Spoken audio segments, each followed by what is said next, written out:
Hey guys, it's Void Concept here. Today I'm going to be showing you some of the basics and some tricks for the Fish Flingers minigame.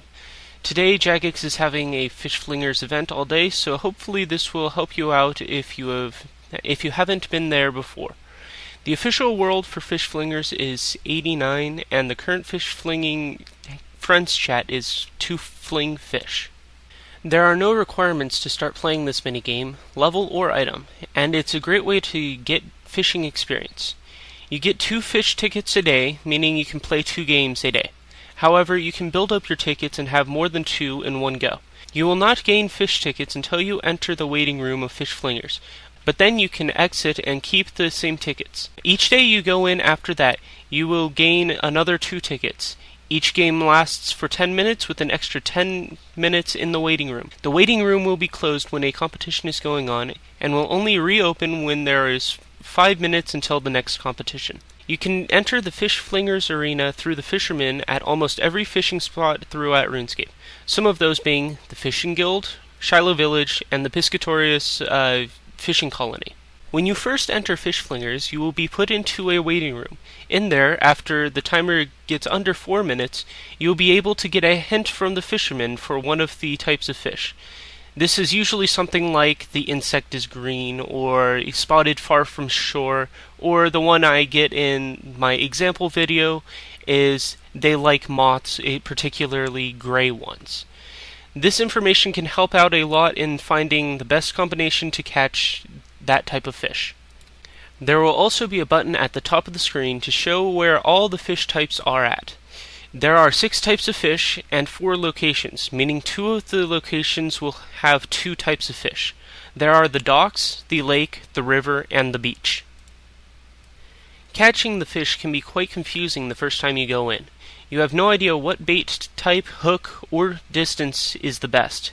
And most of the time, people don't even see the indicator at the top telling them what % they are for efficiency. The first choice you have to make to get the highest efficiency is bait type. There are 8 different types of bait, and some of them are linked together in some different ways.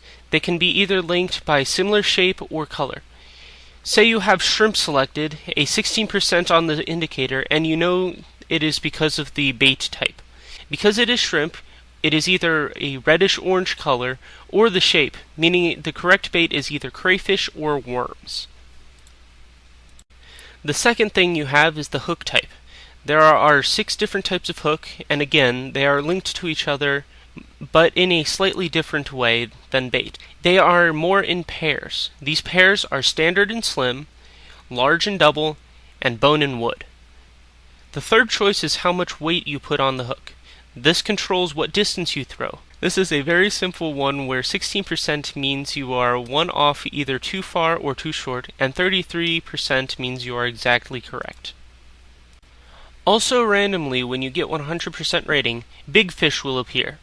These are new after the Fish Flingers rework. To catch these, you will need assistance from other fishers nearby.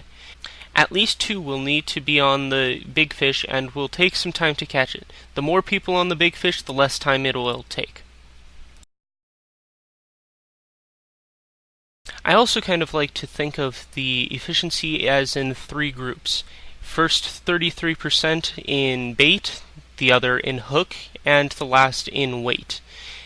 Of course, it may be hard to figure out which 33% you already have, but that's why you just mess around with everything until you get what you want.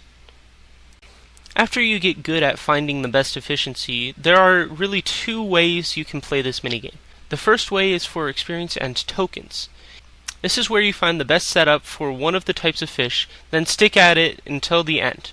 Or if you find out where the biggest fish are and what combination is, switch to there. There is a problem with this method where sometimes the area you are fishing in becomes depleted.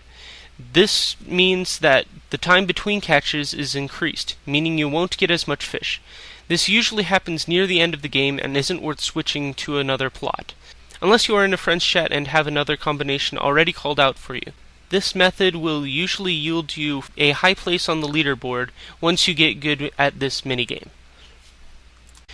The second way to play the game is for medals, which all you going for trim completionists out there will want to do. In this, you want to search for the most combinations as possible. This is usually much easier when in a friend's chat because they can just call out all of the combinations for you. And you will need at least one other person to get all of the big fish that you need. Alright, so when you finish a game here, this is the interface you will see. And it will tell you a couple of things. It will show you fish caught, big fish caught, total assists, total weight, harvested fish, and perfect tackle found, which is basically how you performed within the game. And it will also show medals, the top 5, how many points awarded, and the best results. I won the best or heaviest fish caught. Most weight was another guy, and then there's also a spot for most total fish. I also got the Junior Angler, Master Angler, and Team Player medals. I did not get the Whopper medal because I did not actually catch big fish myself. By the time I was catching big fish, people were already maxed with assists, so I just kind of gave up on it. Junior Angler is finding perfect tackle for 3 types of fish. Master Angler is finding all 6. Whopper is for catching 3 big fish, and Team Player is for assisting in 6 big fish. Alright, when you go into the details tabs, you will see what the best combination for each of the species were. So in case you didn't get 100% in all of them, you could see. You can also see your personal best and your career totals. Alright, so the reward interface. This will show you what all the rewards you can get. The hat, jacket, waders, and boots are all worth 140 fish tokens, and as you can see, I've already bought all of them. You can also exchange them for raw fish, which I don't think anybody ever does, and then you can do it for tackle boxes as well. As you can see, I've got enough medals for the beginner tackle box, but not enough tokens, otherwise I would buy it and show you guys. And basically what the tackle box is it gives you, it lets you carry different type of baits and like feathers and stuff like that. Also the gloves, like swordfish gloves and cooking gauntlets,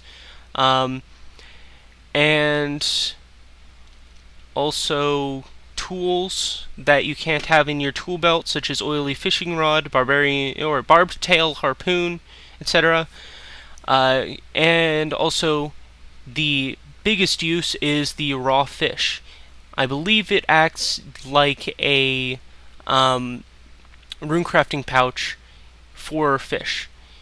Also, the fisherman's outfit, which I have on right now, gives you a 2.5% bonus to fishing experience gained when wearing it when you have the full set. Each piece gives a different boost. I'm not sure exactly what that boost is, but really you want the full set. And it's really not that difficult to do. It's like 20 games, and this is actually fairly fun to do, and it gives you a bunch of experience, so it's a win-win situation. Of course, fun is a matter of opinion, so you'll have to come and try it out yourself. So anyways, guys, thanks for watching my video.